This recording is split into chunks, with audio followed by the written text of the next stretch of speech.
Olá, bem-vindo e bem-vinda a mais um podcast da Rent, o Rent Talks. Hoje eu estou recebendo aqui o Juliano Bello, que é fundador da Cashme, também trabalhou na Cyrela, né? Eu queria que você se apresentasse melhor do que eu, você se apresentar e aí a gente já começa a bater o papo. Bem-vindo aí, obrigado pela tua presença, Juliano. Obrigado pelo convite aí, Léo. Então, eu sou formado e praticamente criado dentro da Cyrela, né? Então eu estou há 15 anos no grupo, entrei lá como trainee e cheguei até diretor financeiro e há 5 anos a gente montou a Cashme lá dentro, uma fintech que faz empréstimo com garantia de imóvel dentro da Cyrela, né? E de lá para cá venho me dedicando a essa operação da Cashme e mais recentemente como uma operação já independente da Cyrela, né? E como CEO da operação da Cashme. E me fala um pouquinho da Cashme aí, grandes números, o que é que vocês têm feito, né? Quantos funcionários tem, qual é o foco da empresa? Eu sei que vocês olham muito para o home equity, né? Então até se puder explicar para o pessoal o que é o home equity para quem não conhece e quais são as novas frentes aí da Cashme no médio e longo prazo. Tá, legal. Começando de trás para frente, assim, a gente brinca que o nosso maior concorrente hoje dentro da Cashme é o desconhecimento, né? Que a gente trabalha com um produto financeiro, né, que é um empréstimo com garantia de imóvel, que no Brasil ainda é muito pouco comum, muito pouco difundido. Né? Para você ter ideia, assim, todo o mercado financeiro hoje, a carteira de crédito desse mercado financeiro de home equity é em torno de 15 bi. Né? Quando a gente olha, por exemplo, crédito imobiliário, né, que é um produto financeiro mais desenvolvido, é da ordem de 600, 700 bi. Então, a operação de crédito imobiliário ainda é muito pequena no Brasil, muito recente no Brasil. E esse é o carro-chefe da Cashme, né? A gente nasceu focando nesse produto, principalmente. Hoje a gente é o líder desse segmento, dessa vertical, dentre as fintechs, e é o terceiro maior originador hoje, perdendo aí para o Itaú e para o Santander. Grandes números, assim, a Cashme hoje tem uma carteira de mais ou menos 1.900 bi, né, sob gestão, do que a gente já originou. A gente já originou um pouco mais de 3 bi em crédito.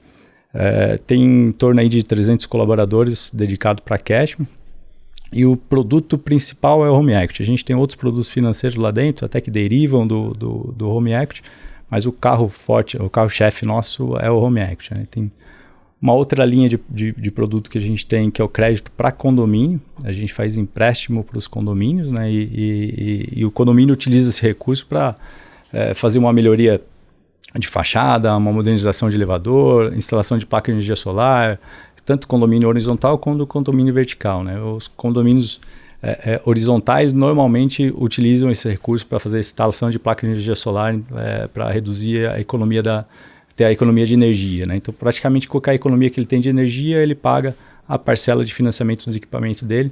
Depois de 3, 4 ou 5 anos, dependendo do projeto, ele acaba amortizando e fica com aquele equipamento e reduz aí drasticamente o custo do condomínio. Não, legal. Você estava na Cyrela, né, quando montou a Cashme, embora a Cashme seja uma empresa Cyrela, ela é, como você falou, ela funciona, vou dizer assim, 90% pelo menos apartada da Cyrela, né? Obviamente você deve ter o conselho, né, parte do conselho é Cyrela, mas como é que surgiu essa ideia da Cashme? Foi você dentro da Cashme provocando essa iniciativa? Ou foi a própria Cyrela, desculpa, dentro da Cyrela? Ou foi a própria Cyrela que viu essa necessidade? Como é que surgiu essa... que é uma iniciativa bem diferente, não é tão comum, né? Você geralmente vê uma spin-off da empresa, é uma pessoa saindo e montando uma operação. No caso de vocês, foi uma pessoa da empresa saindo, mas montando uma operação que continuava dentro da empresa, né? Como é que funcionou isso na prática? Uma boa pergunta essa. Assim, nascer uma startup dentro de uma corporate, são poucos os cases de sucesso. Pouquíssimos. Né? É muito complexo de fazer isso por cultura, por tamanho de empresa, por timing, por agilidade, enfim, tem várias dificuldades de nascer uma nova empresa dentro de um grande grupo. A Cyrela, ela tem um DNA de inovação muito forte, um DNA de montar novos negócios também muito forte. Então, para ter ideia, nos últimos 3 anos, tiveram lá dentro do grupo 3 IPOs de empresas do mercado imobiliário, né? Muito focado no mercado imobiliário. E já fizeram outros 2 também pela própria Cyrela, né? Empresa de capital aberta, a Sim, que era a antiga CCP, que também foi feito lá dentro. Então tem uma cultura de gerar novas empresas lá muito boa, que propícia a inovação e a olhar novas frentes, né? Mas a Cashme é um negócio totalmente diferente do core da Cyrela. Isso há uns 8, 9 anos, a gente começou a se aproximar muito do ambiente das startups, né, das PropTechs. Né? Naquela época ainda nem existia muito bem o conceito, né? Construtech, PropTech estava começando, e a gente começou a se aproximar das startups para resolver alguma dor da Cyrela. Né? Então, melhorar alguma frente do financeiro, alguma frente de inovação, alguma frente do comercial, e essas startups vinham e ajudavam a gente de alguma maneira. E aí começou, uma hora a gente se deu conta, e esse é um projeto que eu tocava lá internamente dentro da Cyrela, uma hora a gente deu conta que a gente tinha umas 25, 30 empresas lá, startups dentro da Cyrela, prestando algum tipo de serviço ou algum modelo de negócio junto com a gente, né? E isso começou a criar corpo e começou a ser até difícil de gerenciar essas empresas lá dentro. E aí junto com o Grupo Zap, numa conversa que a gente fez, na verdade, até com o Viva Real, um passo atrás ainda, antes de juntar Zap e Viva Real, juntamos, eu vi que lá eles tinham uma iniciativa muito parecida que a gente tinha, aí a gente juntou tanto o conhecimento, o know-how deles com o nosso e as startups que estavam alocadas dentro lá do Grupo Zap, junto com as startups que estavam alocadas dentro da Cyrela, e montamos uma iniciativa para o mercado imobiliário chamada Meet Hub, né? É quase como se fosse uma CVC ou não? Ou era meio que um cubo, assim, era um ecossistema? É muito parecido com um cubo, né? Todo mundo brincava que era o cubinho lá, né? Então, aquela devidas proporções, era um negócio menor e focado só para o nosso universo, né? Então, a gente montou lá dentro, e dentro de um dos prédios da Cyrela, que a gente tinha um espaço, a gente montou um co-work para essas startups ficarem operando lá. Hoje, quem faz a gestão do Meet Hub é a Terracota, que é um fundo especializado em investimento em startups de Construtechs, PropTechs. Né? Vocês são LPs lá também ou não? Na Terracota também? Também são. São investidores. São investidores. Sim, né? Temos uma participação lá. A Cyrela tem uma participação pequena lá em um dos fundos. Mas a ideia não foi nem essa de investir propriamente nas startups. Era de fato fomentar para essas startups ajudar tanto a Cyrela quanto o mercado imobiliário de maneira geral, né? E essa aproximação das startups acho que foi muito rica, essa troca e esse conhecimento com eles. E um negócio interessante, como a gente montou o co-work dentro do prédio da Cyrela, o acesso para você chegar numa posição para sentar na mesa da startup que você tinha ou de um colaborador da Cyrela era o mesmo. Então não tinha controle de acesso, nada, todo mundo podia acessar tudo. E começou a ter essa convivência muito próxima com o mundo das startups. E acho que isso ajudou muito a gente a começar a estruturar e olhar o negócio de como montar uma empresa dentro de um grande grupo, mas de maneira pequena, controlada e etc. Então, um dos projetos que eu já vinha estudando há um tempo era a parte do Home Act, né? E lá atrás a gente tinha tentado fazer o Home Act dentro da Cyrela. Só que quando a gente fez o primeiro ensaio para montar uma frente de Home Equity, né, um empréstimo com garantia de imóvel, o custo de implantação era altíssimo. Né? Então, o modelo de corporate, quando vai montar uma nova linha de negócio, uma nova unidade, contrata uma Accenture, contrata um grande projeto, faz um projeto gigantesco de tecnologia, e quando a gente viu, o investimento era altíssimo. E normalmente isso dá tudo errado. Né? Então, você leva um projeto muito longo, você leva 2, 3 anos para implantar, a hora que você implanta, tá tudo obsoleto, enfim. E aí, olhando o modelo das startups, como que eles trabalham, né, através de fazendo um MVP, testando muito pequeno e etc., a gente foi muito por esse caminho. Né? Então, a gente testou o Home Act como um conceito, achando que poderia dar certo, colocamos um colaborador dedicado a isso e começamos a fazer toda a parte de desenvolvimento com investimento em torno de R$200 mil. Né? Então, era um negócio muito pequeno. E isso foi criando gosto lá dentro da empresa. E quando a gente viu isso aí, falou, isso dá para ser um negócio, né? Dá para ser um negócio maior. E a gente começou a focar, né, e ampliar esse negócio. Né? Então, rapidamente a gente viu que um outro ponto também que a gente aprendeu muito com startups, dando um passo atrás, a primeira vez que a gente fez um estudo de mercado de Home Equity no Brasil, o Itaú naquela época, por exemplo, tinha uma carteira de R$200 milhões de empréstimo de Home Equity no mercado todo. Uhum. E aí quando a gente olhava aquilo lá, falava, olha, se a gente entrar nesse mercado, provavelmente, né, a ideia míope nossa é que a gente não ia ser maior que um Itaú nessa modalidade. Né? Então eu vou ter uma fatia, sei lá, de 30% do Itaú se a gente for muito eficiente. Então seria uma carteira de 60 milhões. Uma carteira de 60 milhões traz um resultado muito pequeno para a empresa. E a gente olhava e falava, isso aqui é um negócio pequeno. Um negócio pequeno às vezes não vale a energia dos executivos da Cyrela focar nesse negócio pequeno. Então ficava de lado. Então era muito difícil, era um investimento alto com uma receita pequena. E o modelo das startups abre a nossa cabeça, né? Fala, ok, o seu público endereçável não é o que existe hoje. Você tem que criar esse público, né? E como você vai atrás desse, acho que é o grande desafio. E a gente começou a olhar muito o mercado americano. E o mercado americano é um dos mercados mais desenvolvidos de home equity do mundo. E lá, por exemplo, uma correlação de PIB, crédito de home equity sobre PIB lá, comparado com o Brasil, era quase 10 vezes maior? 30 vezes maior que no Brasil. Então ele falou, não, então esse mercado potencial ele é muito grande, né? Para você ter uma ideia, no Brasil hoje 70% dos imóveis estão livres, não tem uma alienação, não tem uma hipoteca naquele imóvel, 30% tem algum tipo de dívida de financiamento imobiliário, ou de home equity, ou qualquer dívida atrelada no imóvel. Nos Estados Unidos esse número é quase o inverso, lá 60% dos imóveis têm alguma dívida, né? Então é muito comum, né? Lá a hipoteca que a gente fala, é muito comum os imóveis sempre ter algum tipo de dívida atrelada a ele, e no Brasil não é tão comum. Então a gente começou muito pequeno esse produto, né, essa frente, e isso acabou virando uma empresa, uma grande empresa que é a Cashme hoje. E vocês hoje, por conta do home equity, muitas pessoas atrelam o home equity a uma pessoa física. E eu imagino que boa parte dessa carteira de vocês não é pessoa física. Qual é a proporção de pessoa física para pessoa jurídica no home equity? Na verdade, Cashme, né? Na Cashme, que é uma coisa diferente do normal. Na verdade, a maioria é pessoa jurídica, tá? Assim, 60%, 70% é pessoa jurídica que toma esse recurso.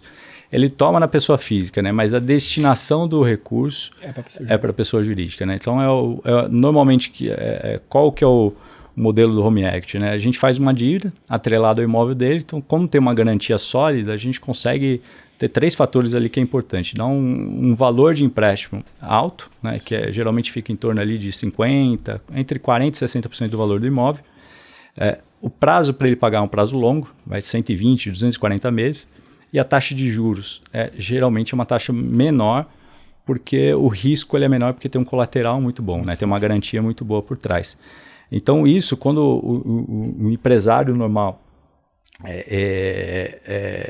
olha essas condições e vê a modalidade de crédito que ele tem hoje, por exemplo, que é um capital de giro, que a taxa de juros é 2, 3 vezes maior, que o prazo é muito curto, ele tem que pagar o capital de giro em 30, 40, 50 meses no máximo se ele for uma empresa muito sólida.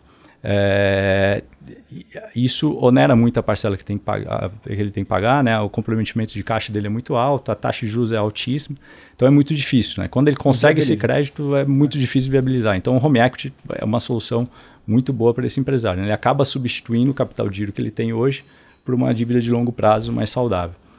E na pessoa física também, às vezes acaba substituindo por dívida, como crédito consignado, dívida de cartão de crédito, ou para reformar um imóvel e coisas do tipo, ele acaba utilizando também essa linha de recurso, né? Então, a maior parte hoje é o pequeno e médio empresário aí que acaba tomando esse tipo de empréstimo. A gente pode falar que 80% da receita da Cashme vem de home equity ou é mais que isso?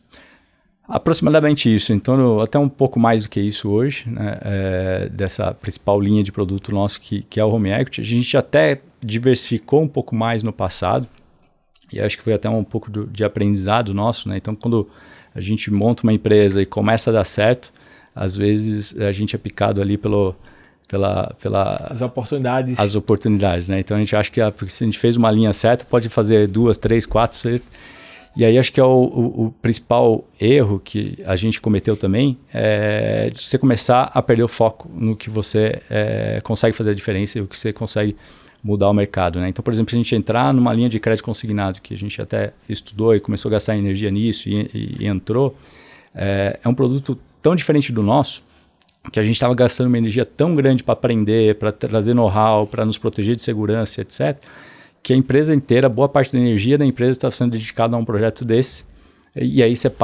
você diminui sua atenção no seu projeto core, né? Então, a gente, graças a Deus, a gente conseguiu fazer um ajuste estratégico muito rápido e voltar a focar no nosso produto e falar não para essas oportunidades que aparecem o tempo todo, né? Então, isso para o pequeno empresário, o tempo todo a gente está vendo boas oportunidades e tem aquela sede de fazer e olha, faz a conta, fala, meu Deus do céu, isso aqui é um bom negócio.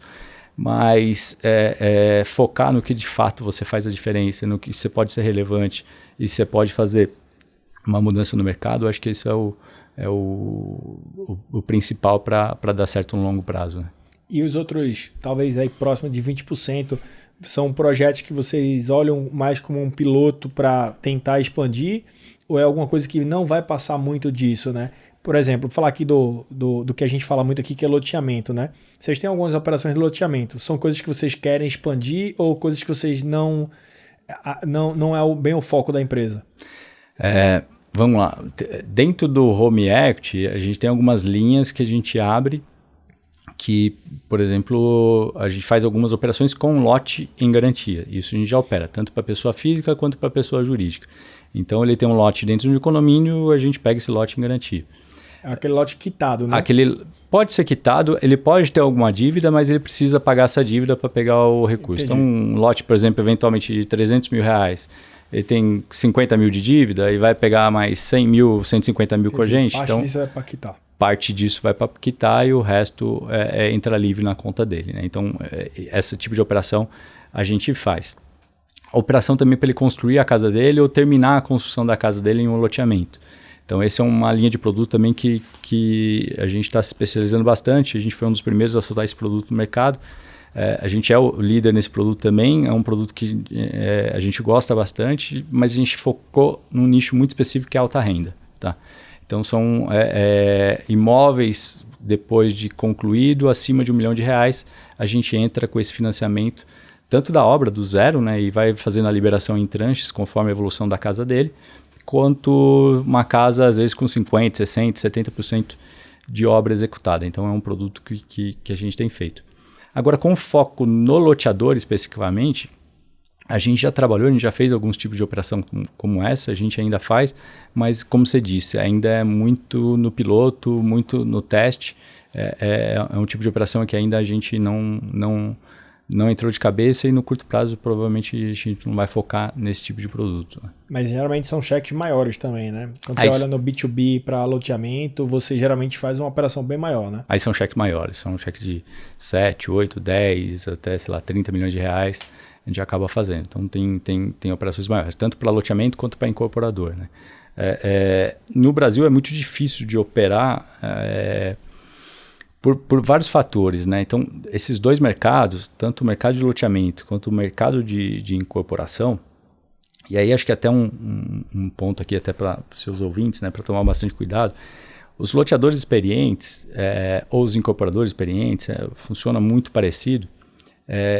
Esse cara já viveu todo o ciclo do negócio dele, né, por várias vezes, né? Então, ele já fez várias aprovações, ele fez várias obras, ele já passou por momentos de crise, momentos de alta, momento de crise o preço vai ficar estagnado ou ele vai cair, ele sabe fazer a liberação do TVO, no caso do loteamento, ou do Habits, no caso de uma incorporação, ele entende todo o ciclo.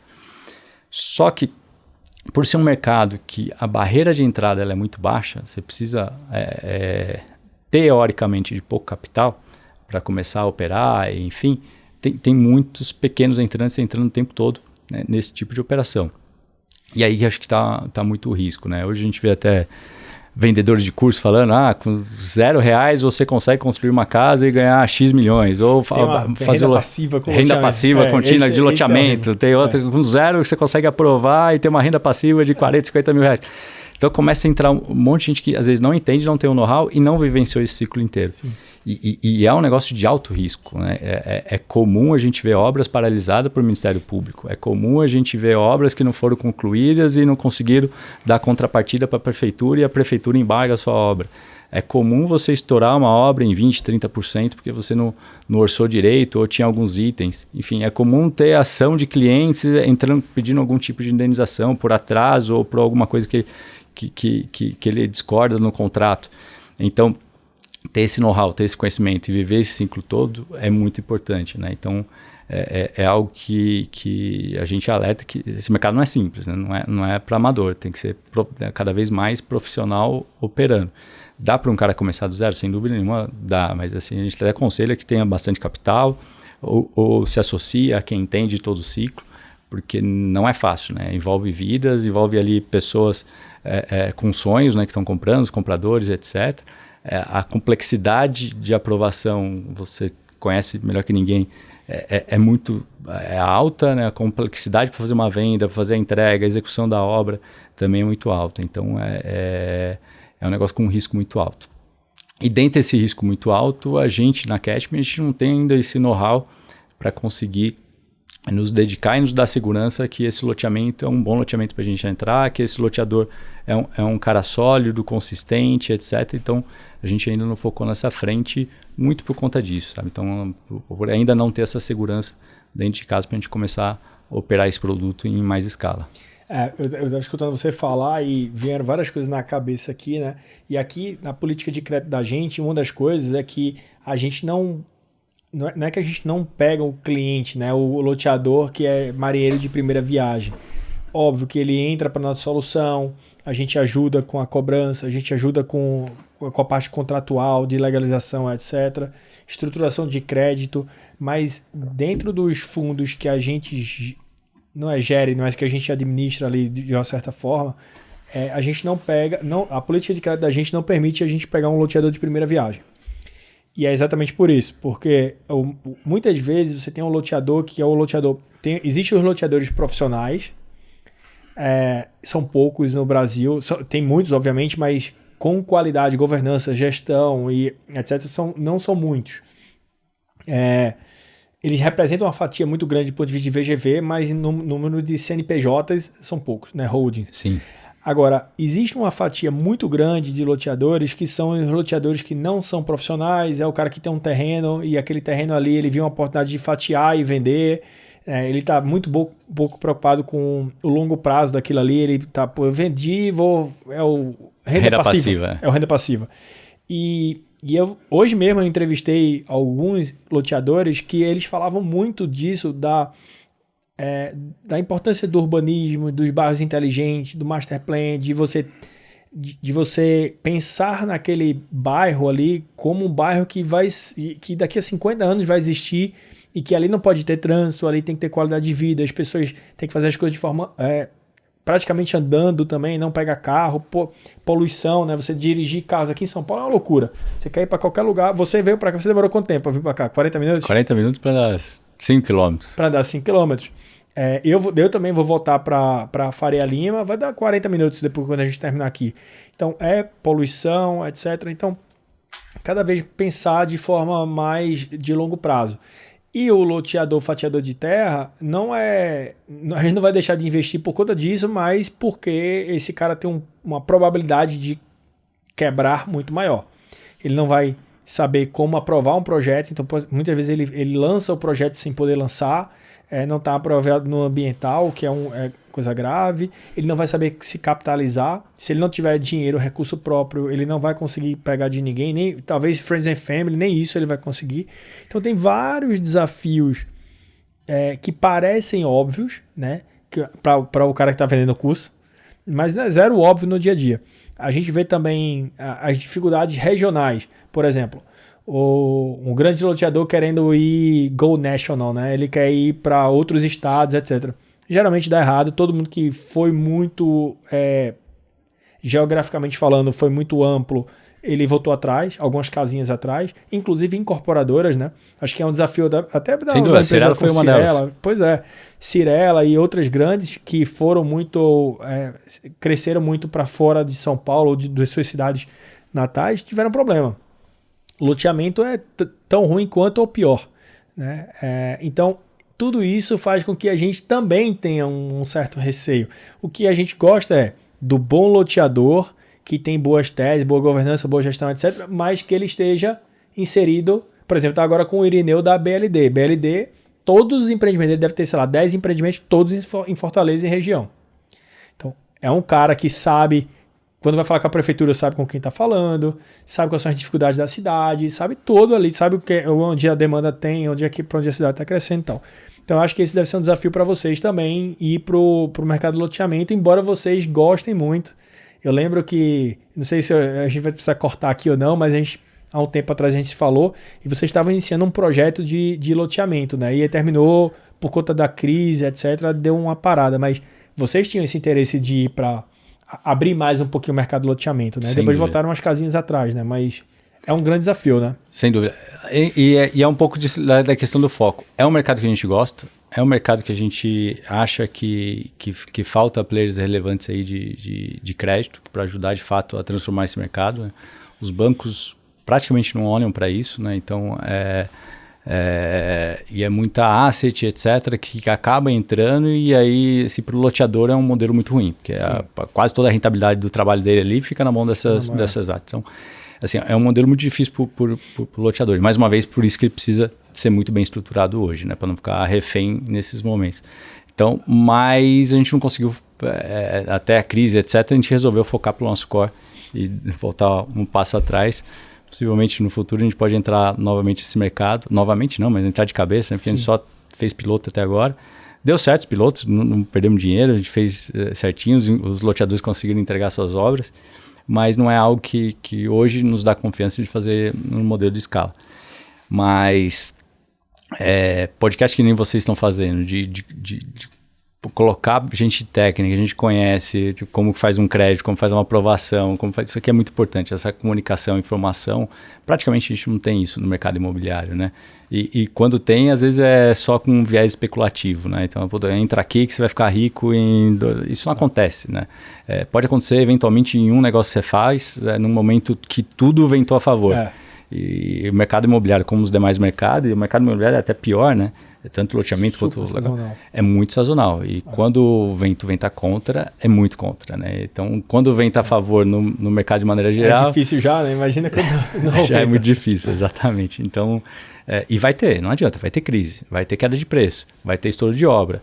É inevitável, né? Então, você faz a conta lá, eu vou construir um negócio mais simples, eu vou construir uma casa para vender. Caiu o preço em 20%, é relativamente simples. É fácil de acontecer em qualquer lugar do Brasil.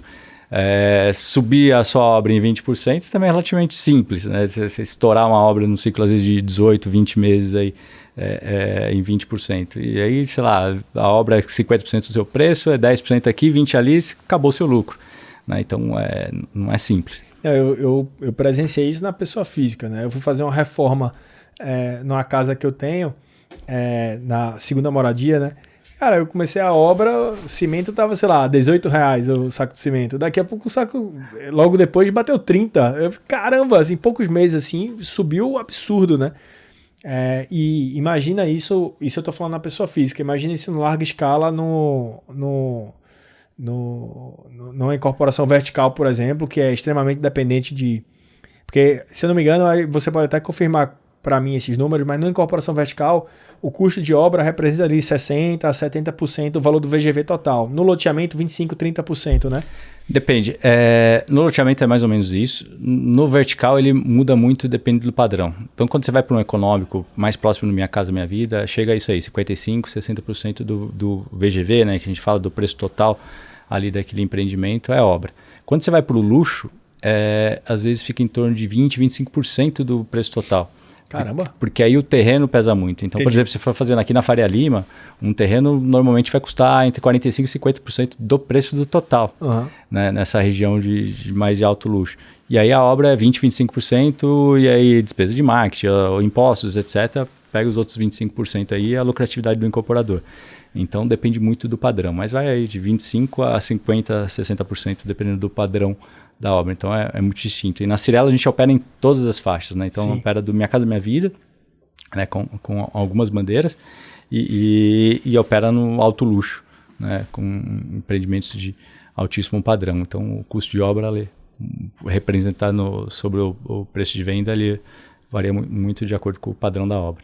Aproveitando aqui que a gente falou de Cyrela, eu queria falar uns temas um pouquinho diferentes do que a gente trata aqui, e eu acho que você é a melhor pessoa para a gente falar sobre isso, porque primeiro a gente está falando começando de Cashme, uma startup, e como startup vocês têm um nível de governança e de gestão muito além do normal. Isso se dá também pela cultura da Cyrela, e ela já ter nascido ali uma empresa dentro da Cyrela, você ter sido diretor financeiro da empresa e também ficar 15 anos na Cyrela, né, para montar esse negócio. Eu tenho uma curiosidade de saber como é que é o dia a dia, tanto da Cashme, né, quanto você como Cyrela, do ponto de vista de governança. É uma empresa de capital aberto, então já contribui para que isso seja uma governança um pouquinho maior. Mas como é que é isso? Como é que é... Me fala um pouquinho da governança, das pessoas, como é que é sucessão familiar, que é um grande desafio em 99% das empresas que são familiares, né? Embora seja capital aberto, a gente sabe que tem a família é muito presente na administração do negócio. Eu acho que um dos irmãos lá, inclusive agora entrou para dentro da Cashme também, né? Que eu conheço bem lá, o Jonathan. Então, eu queria entender um pouquinho como é que é esse dia a dia de vocês aí, de governança, sucessão familiar, e como é que a empresa tem se posicionado, principalmente por conta da família estar dentro de uma empresa que é capital aberto, né? Como Legal. é que vocês estão vendo isso? Separar nas duas perguntas aí. A primeira parte de governança, né, da Cashme.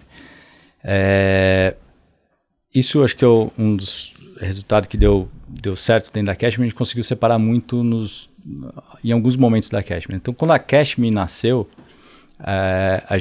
eu brinco que talvez eu não fosse a melhor pessoa para tocar a Cashme, porque eu não tinha o know-how do Home Equity, isso foi se desenvolvendo ao longo do tempo.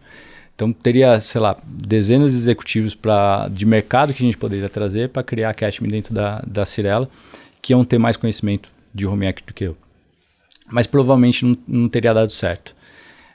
E isso, não muito falando de competência, mas muito da experiência pela Cyrela. Da experiência de como do navegar. Grupo, de como navegar dentro da Cyrela. Sim. E eu vou dar um exemplo. Para nascer uma empresa, o começo da empresa, você sabe isso melhor que ninguém, o início é muito teste, né? Tentativa e erro e etc. Sim, muito. Então, quando a gente nasce dentro de uma corporate, já tem toda a governança que você está falando, já tem todas as políticas de suprimentos, por exemplo, tem toda a parte de compliance, tem toda a parte de segurança, de regras de RH, de contratação. Quando a gente nasce uma empresa, é muito teste, né? Então, a hora que chegava em suprimentos, eu falava assim, eu tenho que contratar esse fornecedor aqui, porque isso aqui que a gente está fazendo é muito específico. Não, tem que ter 3 fornecedores, fazer a regra aqui. A hora que entra essas regras de uma empresa que tem uma governança, por uma startup, você pode matar seu negócio, sim, principalmente no começo.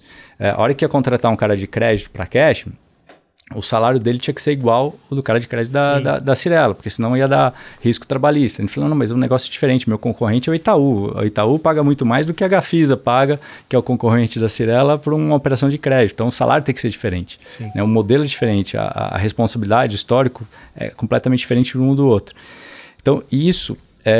por eu estar lá dentro e por ter muito tempo de casa, tinha uma certa confiança do que eu estava fazendo e que eu estava operando. Então, quando eu falava, tem que contratar a empresa A e não a B, a área de suprimentos não fazia o questionamento que falava, mas por que ele está fazendo isso? Se é um executivo de fora, todo mundo vai ter a segunda, mas ele está fazendo isso porque ele está querendo ganhar bola, ou porque ele está querendo direcionar por causa disso, vai ter algum benefício lá. Então, o próprio cara se começa a travar. Ou um negócio pequeno de uma negociação de o analista de crédito tem que ser o mesmo salário daqui, ele acaba se travando que ele não vai ficar levando isso para o presidente da Cyrela decidir um negócio tão pequeno. Sim. E aí você começa a engessar e você não consegue fazer a empresa rodar. Sim. E aí acaba morrendo esses projetos.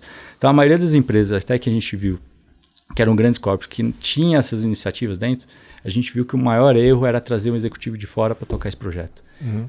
O cara morre lá dentro, né? Ele não sabe navegar, ele não sabe andar, e é o momento que mais precisa de agilidade da empresa.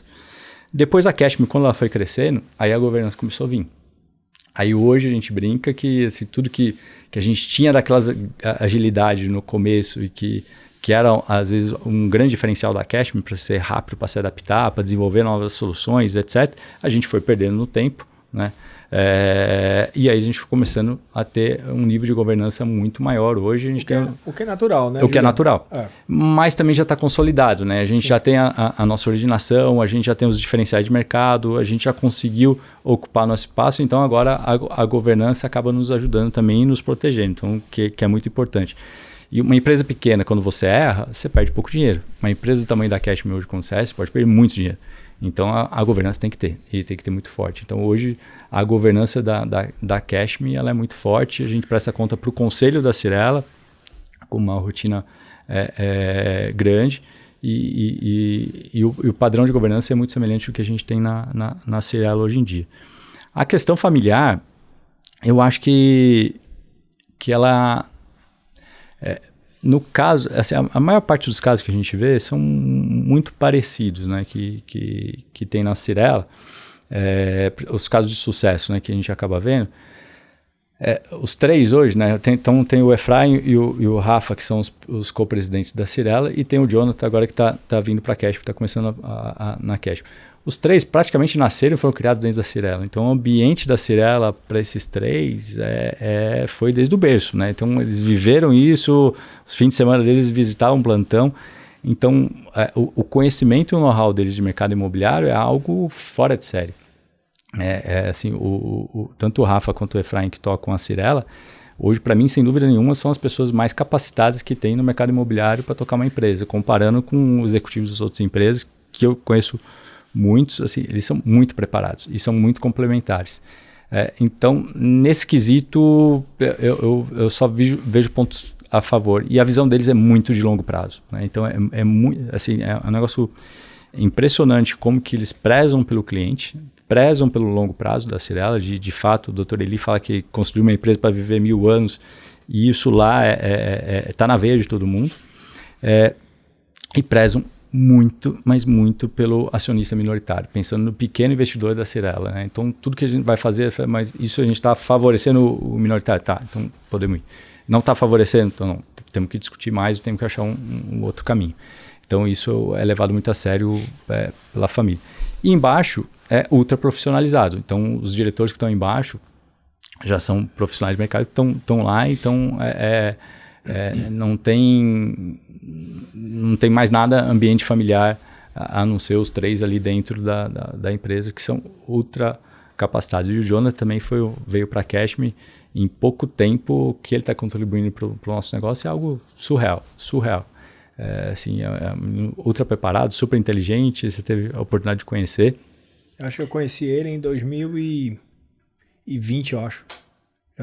Queira ou não, já é 3 anos, já é bastante coisa. Sim, bastante. Ele estava em outra empreitada antes da Cash. Sim, né? sim. Eu conheci ele faz tempo. E assim, pra vocês terem ideia, o esforço dele é um negócio surreal. Ele foi a maior nota da história da FGV até hoje. Caramba, a maior média ponderada da história sabia. da FGV até hoje é dele lá dentro. Então, menino super preparado, dedicado, trabalha muito e com pouco tempo conseguiu ter uma visão da empresa fora de série, né? Então, hoje ele está tocando toda a parte financeira da Cashme, né? Fazendo a gestão e está contribuindo bastante lá pro nosso dia a dia. Eu lembro que a primeira vez, eu lembro onde eu tive a conversa com ele. Onde eu estava na conversa com ele, porque na época foi virtual, porque estava começando o Covid estava começando em 2020, eu acho que foi, sei lá, começando não, devia estar final de 2020, assim, o Covid já estava, assim, a gente já estava bem preocupado com o Covid. A gente estava fazendo a captação, e aí eu falei, ele estava no Venture Capital, não vou dizer o nome, né, não precisa, mas ele estava no Venture Capital, e eu fiz a primeira conversa com ele, e a conversa caminhou bem e tal, e aí ele me disse, ele é um cara novo, qual a idade dele? Tem 32. 32, né? Exatamente, é um cara novo, e ele falou um negócio que era óbvio, né, mas eu não lembro exatamente o que foi que falou, mas que me deu um insight muito bom. E aí, beleza, acabou essa conversa e tal, não falei com ele mais, aí ele deu feedback lá do Venture Capital que não ia seguir porque queria que a gente tivesse um pouquinho mais de track record no crédito, né, que a tese da gente sempre foi crédito, e lembrando que em 2020 eu não fazia nada de crédito, a gente foi fazer a partir de 2021 que a gente começou a fazer crédito, e ele deu feedback bom e eu usei esse feedback e tal, e depois, muito tempo depois eu fui falar com ele, contando que aquele feedback que ele tinha dado tinha ajudado a gente, que agora a gente estava dando crédito e tal, mas aí foi quando ele estava saindo do Venture Capital para ir para Cashme, nem sabia que ele estava indo para Cashme, fiquei sabendo quando você me disse naquele dia, que a gente falou que faz 2 meses, eu acho, eu e você falamos 1 mês, 2 meses. Então é um cara que eu nem tinha associado ele à Cyrela. Eu não sabia, eu pensei que o sobrenome fosse somente uma coincidência, eu não tinha associado. Mas você vê a capacidade, o cara realmente é diferenciado e é um cara muito novo, 32 anos. Sim. E eu não sabia esse negócio da VGV, não. Fora de série. Ele eu tentei, sempre falei, não, é um desperdício, ele tá fora da série, ele tem que estar aqui dentro em algum momento, né? Então, acho até que foi mas bom, foi né? bom ele ter se preparado fora para vir para cá. Porque essa experiência que ele teve foi animal, né? Sem dúvida. E ele vem com uma cabeça muito preparada para ajudar a Cashme do ponto de vista de cabeça de startup mesmo, né? Obviamente a Cashme já tem isso, é intrínseco dela, mas ele vem com a visão de fora e a visão de dentro também da Cyrela. E quando você falou isso, eu falei, puta, genial. Eu falei pra você na hora, pô, genial. Ele tava fazendo exatamente o caminho que eu acho que faria sentido. E se eu fosse mais novo, começando minha carreira hoje, talvez eu tivesse feito mais ou menos o que ele fez. Eu teria começado por ter uma experiência num venture capital que você está olhando dezenas de negócios todo mês, né? Ou centenas às vezes, e dali você ir para um caminho standalone, digamos assim, né? Alguma coisa que você queira fazer. E o pensamento que acho que muda muito o negócio é ter o pensamento de dono, né? De fato de dono ali. E o pensamento de dono não é porque eles são acionistas minoritários, né? Ter essa cabeça de dono. E é difícil ter a cabeça de dono num executivo novo numa empresa. Por mais que você dê participação e etc. Se ele não criou, não está desde a concepção, ou se ele não está há muito tempo na empresa, é muito difícil criar essa cabeça de fato de dono, né? Porque é muito longo prazo isso. E isso a gente vê na Cyrela. Se você pegar os executivos da Cyrela, todos têm muito tempo de casa. E são pessoas jovens, não são pessoas, mas têm seus 10, 9, 15 anos de empresa, até mais de empresa, e que praticamente se formaram, entraram lá desde trainee, foram crescendo, foram fazendo carreira, hoje estão nas posições executivas. Porque nasceu e foi criado lá dentro, foi moldado naquele modelo, é natural o pensamento de dono dele lá, porque ele fez parte da construção daquilo lá. E isso ajuda muito também quando está a família, os acionistas principais ali trabalhando dentro. Porque você sabe que todo mundo está pensando no longo prazo, né? Não está pensando em bater a meta do ano para ganhar o bônus no final do ano e virar a página. Então, o longo prazo sempre é mais importante. Nossa, isso é muito cultural, né? E é poucas empresas que conseguem chegar nesse nível de cultura. O executivo entender que primeiro é a empresa e não ele, né? E a grande maioria das corporates é o contrário, né? Inclusive tem vários casos contrários de gente que só pensa no próprio umbigo e a empresa é prejudicada por isso, né? Cria-se as metas e para eles mesmos baterem. Sim. Então isso é... E essa cultura vai em todos, né? Então, quando você vai numa área, você toma às vezes muitas decisões que é melhor para aquela área, mas você não olha o todo, mas a pessoa que está disposta a abrir mão do resultado da sua área para que para a empresa seja o melhor, é muito difícil, né? Então, mas eu estou pensando aqui, eu também tenho que defender o meu, né? O modelo desenhado de remuneração do variável também, às vezes, é mal desenhado pensando só no curto prazo, né?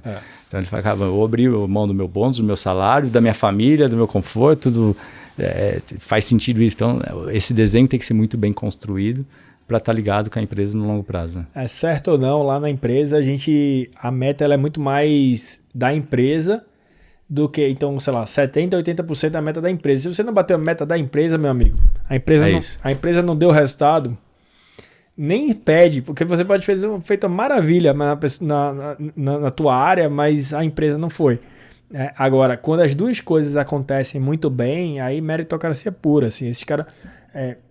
As pessoas pensam só no bônus, mas não é só bônus, é muito mais que isso. É promoção, Sim. É stock option, várias coisas que você tem por ter... E as pessoas avaliam muito qualidade. Eu tô vendo se a pessoa está se esforçando ou não. É diferente. Então, isso eu acho que é uma coisa que das empresas modernas estão cada vez mais fazendo isso, né? Meritocracia por esforço, né? Exatamente. Incentivo de longo prazo. Então, isso é bem legal. Eu tô preocupado aqui com o tempo, porque eu tenho algumas perguntas para te fazer ainda. E uma das coisas que assim sempre me impressionou na Cashme é a estratégia de vocês de aquisição de cliente, né? Eu falei isso para você já várias vezes. Tinha um executivo lá da Cashme que a gente conhece muito bem, que é o Felipe, que também meio que montou essa área lá na Cashme, e eu sempre fiquei impressionado, comparando inclusive com o concorrente de vocês, né? Então eu sempre achei a estratégia de vocês muito mais inteligente, muito mais assertiva, muito mais barata de CAC, de trazer cliente, que é trabalhar com canais. Enquanto muita gente está gastando marketing digital, tentando trazer esse cara via marketing digital, etc., vocês vêm no caminho de canais. E até acho que tem gente copiando vocês, querendo copiar vocês nesse modelo, mas é um modelo que é meio XP, né? Depois que você senta ali aquela camada de canais que estão ali com você, geralmente esse cara vai te indicando muita operação. Como é que foi, se eu estou enganado, vai além dos canais ou os canais eles têm um papel fundamental no crescimento da empresa? Essa pergunta é bem interessante. Quando a gente criou a Cashme e a gente estudou bastante o mercado americano, naquela época, quando a gente viu, em torno de 50%, 55% das operações naquela época eram feitas por brokers, né? Que são semelhante a um corretor, né? Eles indicam crédito e são comissionados por esse crédito. E o restante era do canal online. Hoje esse número nos Estados Unidos até aumentou, está passando de 60%. Né? Então, dos brokers. Dos brokers, né? Então a digitalização na parte do online, etc., ela está diminuindo lá. No modelo da Cyrela, também trazendo aqui, essa discussão também sempre existiu. O corretor vai acabar, e etc. A gente via essa fintech, essa startup vai acabar com os corretores, vai ter tudo digital. Para quem está no negócio, quem está com a barriga no balcão ali, sabe que é muito difícil isso acabar. Né? Pode eventualmente algumas unidades de investidor com um perfil muito claro, etc., serem comercializadas pelo 100% online. Mas na maior parte das vezes não. O cliente tem muita dúvida, é o maior investimento que ele tem na vida dele, ele está inseguro, precisa de alguém ali intermediando, dar confiança nele e dar um empurrão para fazer a compra. É a confiança dele, né? Às vezes o corretor é da confiança dele, é um amigo, é um conhecido, total, etc. Né? Tem isso também. Total, tem. E às vezes ele precisa de uma palavra final, um empurrãozinho ali. De alguém de fora. Então isso é muito comum já no mercado imobiliário. Então quando a gente criou a Cash, tinha uma pressão já para o canal digital, mas o negócio era muito parecido. Né? Ele está pegando um empréstimo de grande valor, dando a sua casa, o seu bem, né? Que na maior parte das famílias, a casa... É o sonho dele. É o sonho dele, é o maior investimento que ele tem, as economias dele estão lá. Então ia ter muita fricção. A gente imaginou que ia ter muita dúvida, muito medo, muito receio. Ia ser um processo muito complexo para fazer 100% online, sem interação humana, enfim. Então a gente foi para esse mesmo canal, que é o canal dos parceiros. E a gente começou a abrir uma rede de relacionamento grande de canais de parcerias. Hoje são 5.600 parceiros que a gente tem espalhado pelo Brasil só de home equity, mais 1.800 parceiros que a gente tem de condomínio para originar crédito para condomínio. E aí a gente montou uma estrutura do comercial da Cash. Que não é pequena, né? Hoje comercial da Cash são 115 pessoas, de colaboradores da Cashme, dedicada a fazer gestão desses parceiros, né? E aí tem os... Eu conheci vocês, eram 1.700 parceiros e algo em torno de 40 pessoas. Hoje já tem mais de 6.000, né? 5.000 alguma coisa que você falou. 5.600, E 115 pessoas. Bastante. Lembrando que vocês têm 350 funcionários total, não é isso? Hoje está em 300 funcionários. Então mais de um terço é comercial. É comercial. Impressionante. E o que é interessante é que a gente sempre conversou com muito investidor, né, de VCs, etc. Assim, no começo da Cashme, todos eram unânimes. Vocês param de fazer isso, foquem no digital, porque vocês têm que ser uma startup, empresa de tecnologia, não tem esse canal do off. E o canal desse canal, como você falou, o CAC é muito bem controlado. Né? Quando a gente vai para o online, o CAC às vezes é 2, 3, 4 vezes maior do que o canal do offline. E você não tem controle nenhum ali e você tem que investir muito em mídia. Então era um canal importante para a gente, que a gente investiu, criou toda a estratégia do digital, mas a gente sabia que isso aqui era mais de longo prazo. E o canal do off, de fato, ia ser o nosso diferencial. Então a gente investiu muito aí. E teve num momento que até um grande banco que operava, que era o principal player com esse canal de offline, ele foi muito pressionado pelo mercado a sair do canal offline e focar no online. E nesse momento foi o momento que a gente estava entrando. E a gente conseguiu ocupar esse vácuo, esse espaço que ficou no mercado. E a gente conseguiu ocupar bem rápido, foi um pouco do que você falou, né, da XP, e ocupamos esse espaço e é o principal canal de originação. E hoje os fundos de VCs todos falam o inverso. Não, agora vocês têm que ir para o canal do offline, né, de parcerias, etc. Então pressionam os concorrentes que operam só no digital para ir nesse novo canal. A barreira de entrada é muito maior agora para voltar atrás, né? Sem dúvida, a barreira de entrada é muito maior. E isso é muito relacionamento, né, com esses parceiros. Né? Então, lógico, dos 5.600... é Pareto, né? Tem uns 20% lá que vão originar, desses 20% mais um Pareto, 20% vão ser muito relevantes, etc. Mas a nossa originação é ultra pulverizada, não tem nenhum parceiro que tenha uma concentração maior do que 1% da nossa originação mensal.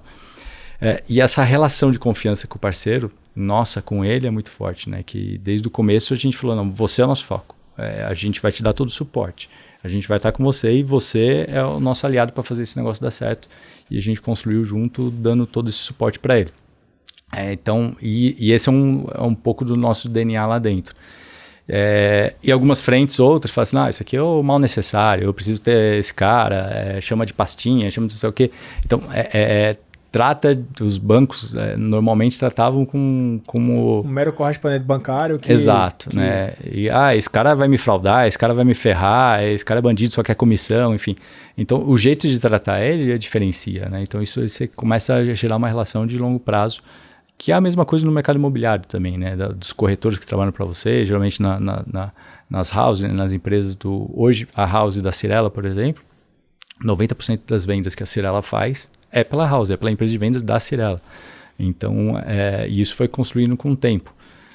E essa relação também com os corretores da mesma forma, né? Então, o modelo da Cashme foi isso e foi muito acertado. Acho que o maior aprendizado aí que a gente já passou pela Cyrela e acho que nos deu muita confiança é não ouvir investidor, cara. Você deve ouvir em alguns pontos, mas, cara, você tá com a barriga no balcão, você tá no negócio, você entende que é o melhor pro seu negócio, né? E o Dr. Eli traz bastante insights e aprendizado aí pra gente. E um deles, que a gente em algum momento também perdeu um pouco a mão e voltamos, que às vezes essa pressão do investidor, a gente começa a construir uma empresa que é melhor para o investidor. Pensando em ela um dia ser investida ou ser vendida. E o Dr. Eli fala, pense na empresa para ela nunca ser vendida. Essa empresa tem que ser sua o resto da vida. A gente tem que construir essa empresa para ser nossa pelos 1000 anos. E o Dr. Eli provavelmente foi uma das pessoas que mais construiu empresa e que mais venderam empresa. Sim. Mas o foco dele nunca foi vender uma empresa. Né? Porque a hora que você cria o foco em vender uma empresa, você está construindo o que é melhor para o outro, não para você. Às vezes você abre mão de rentabilidade no curto prazo ou de resultado. Também é outro paradigma. Não existe empresa que vai dar lucro amanhã. Você tem que dar lucro hoje. Você tem que ser rentável hoje.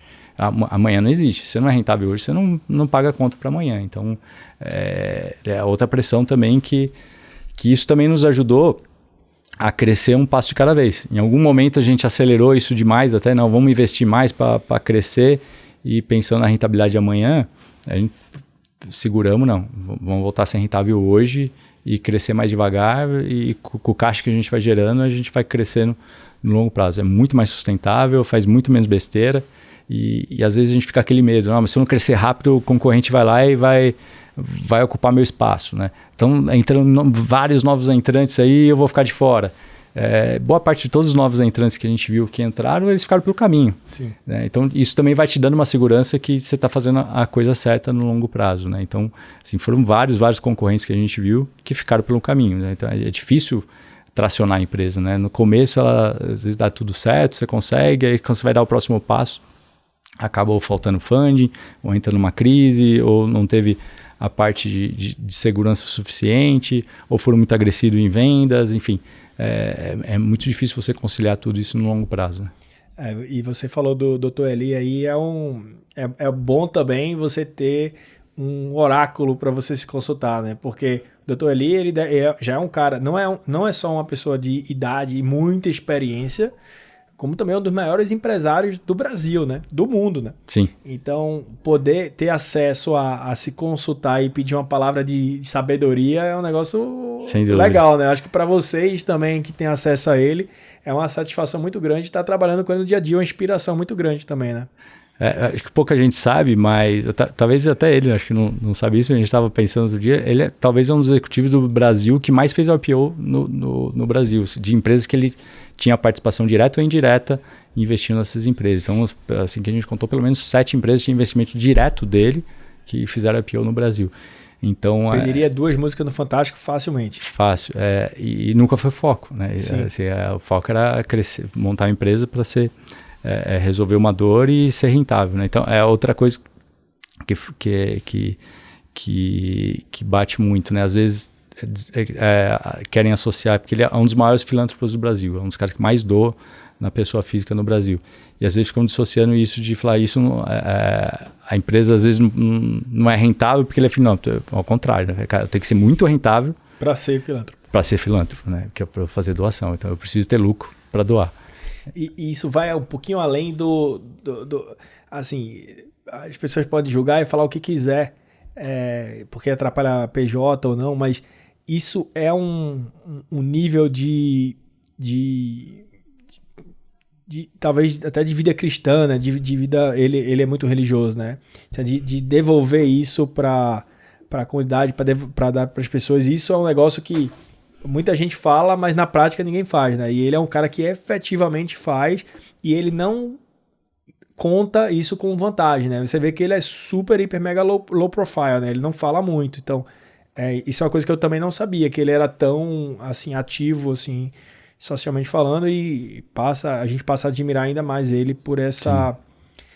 diante de tanta loucura que a gente tem aqui, tanta gente malvada, etc., tem uma pessoa que ganhou muito dinheiro e a gente torce que ele continue ganhando muito dinheiro e continue aí give back to community para as pessoas, né? 60% da fortuna dele já está registrada em cartório que vai ser doada e não vai ser passada para os filhos, para a família. Então, é um cara. E eu aposto que os filhos estão extremamente felizes com isso. Demais, cara. Pois é. Demais. Porque eles foram nunca muito teve bem esse questionamento. Assim. Assim, a gente convive com eles o tempo todo. Esse questionamento nunca existiu. Eu tenho certeza que os mais felizes são eles mesmos por estar fazendo isso, né? Porque, afinal de contas, eles estão fazendo junto com o pai, né? Sem dúvida. Estão abrindo mão disso. E apoiam e respeitam muito o pai eu não tenho a menor dúvida, porque o pai sendo quem educou muito bem o pai e a mãe, obviamente, são exemplos, e inspiraram e educaram, e eu tenho certeza que os filhos vão fazer a mesma coisa quando se forem, né? Eu queria terminar, a gente passou um pouquinho do tempo, mas eu queria terminar, fazer a última pergunta aqui, que vai ser 2 em uma só, que como é que vocês aí, Cashman e Cyrela, estão vendo aí o médio e longo prazo no Brasil? Há indícios de que vai começar a diminuir a taxa base da gente, né? A Selic, a taxa de juros vai começar a cair. Politicamente falando, a gente tem, independente se você é direita, esquerda, centro, parece que a gente está começando a ter um pouquinho mais de estabilidade, porque logo quando acabou a eleição tinha muita dúvida, todo mundo se retraiu, agora parece que está começando a estabilizar, para o bem ou para o mal está estabilizando. Taxa de juros, etc. Então, estamos caminhando aqui para talvez melhorar um pouquinho. Eu queria saber qual é a perspectiva de vocês como Cashman, como Cyrela, e como Cashman, o que é que vocês estão imaginando aí? Se a gente botar um binóculo, até onde vocês conseguem olhar e o que é que vocês estão prevendo aí para os próximos anos? Boa. No mercado imobiliário, assim, todo mundo está muito cauteloso, né? Tá lançando com muito cuidado, produtos muito bem selecionados. A gente já vê que tem uma desaceleração muito grande no mercado de maneira geral. Na Cyrela, em específico, esse número ainda não refletiu, né? Então, os lançamentos que foram feitos recentemente, ainda a velocidade de venda é muito alta. Mas eu acho que, com o olhar de um empresário de fora, tem que olhar com... A Cyrela é um case atípico, né? O produto que ela vende é muito especial, é um negócio fora de série. A marca é muito forte. A marca é muito forte, então é um negócio que dá conforto para quem está comprando. Exatamente. E normalmente, sempre a Cyrela, no momento de crise, é uma das últimas a ser afetada em velocidade de venda, etc. E uma das primeiras a sair quando o mercado volta. Então, acho que não é muito um parâmetro para os demais empresários olharem. Mas o mercado, quando a gente olha o Brasil, tá diminuindo muito a velocidade de venda, os preços começaram a estabilizar, algumas já refletindo alguma alteração em preço. Então, está todo mundo com muita cautela para que vai ser os próximos A macroeconomia vai melhorando, mas aí vem o real estate talvez... Exatamente, né? Mais uma crise, vai dar crise de novo na macro, então. Exatamente. E aí, quando começa a cair a taxa de juros, ela demora muito ainda para refletir no mercado imobiliário. Exatamente. Né? E os bancos voltarem com apetite para o mercado imobiliário, para financiar a obra, financiar loteamento, financiar o cliente final, também demora mais. Alguns incorporadores tiveram um estouro de obra muito grande, então estão amargando ainda um prejuízo grande, começaram a segurar, os estoques começaram a aumentar, então pode ter algum ajuste de preço. Então acho que tem que ter muita cautela no momento, mas não é para ficar congelado. Né? Para Cashman, assim, os dois ciclos são muito positivos, né? Tanto de taxa de juros mais alta e taxa de juros mais baixa. A gente conseguiu aprender a navegar sendo rentável nesses dois mundos. O que muda muito é o perfil de cliente, né? O perfil de cliente, a gente até gosta mais quando o ciclo é de taxa de juros mais baixa, né? Que é o perfil de cliente que está pensando em expandir sua empresa, ampliar o seu negócio, ou a pessoa que quer reformar sua casa, quer melhorar o seu lar. E com taxas mais elevadas, geralmente é pagar dívida, tentar salvar o seu negócio, pagar algum tributo, algum débito, alguma dívida trabalhista, enfim. Muda um pouco do perfil. Também.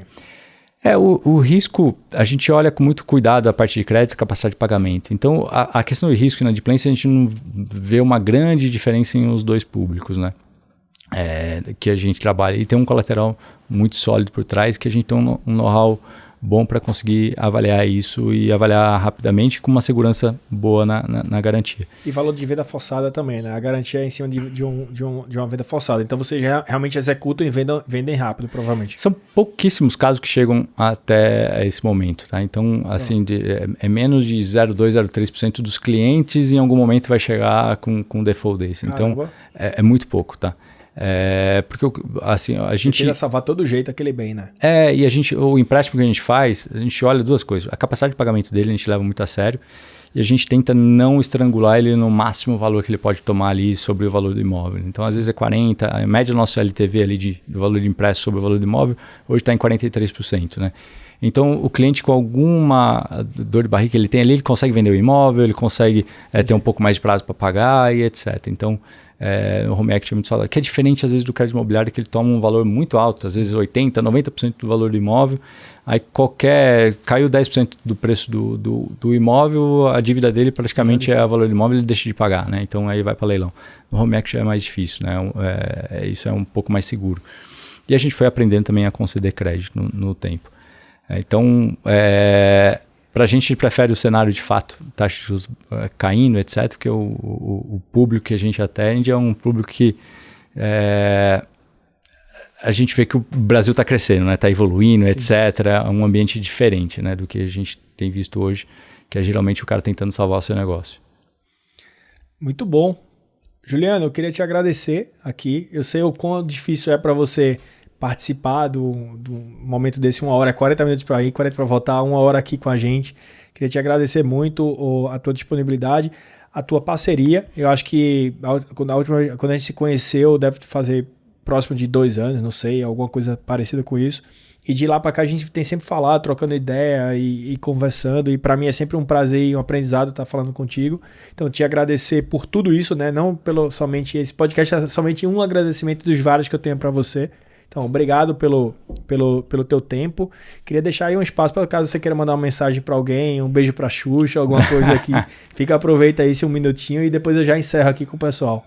Boa, não, eu que te agradeço, Léo. É sempre um prazer conversar contigo, é uma experiência riquíssima aí. Você também contribui muito para o nosso negócio, vários insights, é muito interessante aí. E o negócio que vocês estão construindo também, a gente acredita muito, eu acho que isso no longo prazo, o mercado precisa disso, precisa da solução que vocês estão construindo.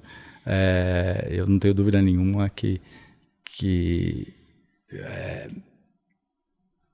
vai fazer uma mudança, vai fazer uma transformação nesse mercado no médio e longo prazo, né? Então, muito feliz de estar aqui, cara. Obrigado pelo convite mesmo.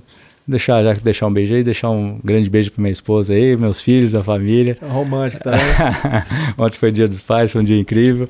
E agradecer aí você aí, cara, pelo papo. Sempre à disposição, cara. Obrigado, meu amigo. Obrigado e vamos marcando mais encontros como esse. Boa. Se você ficou até o final aqui desse vídeo, lembrando para você não se esquecer de se inscrever nas nossas plataformas de streaming, nas nossas redes sociais, procura a gente aqui, manda um e-mail pra gente também, manda a sua opinião.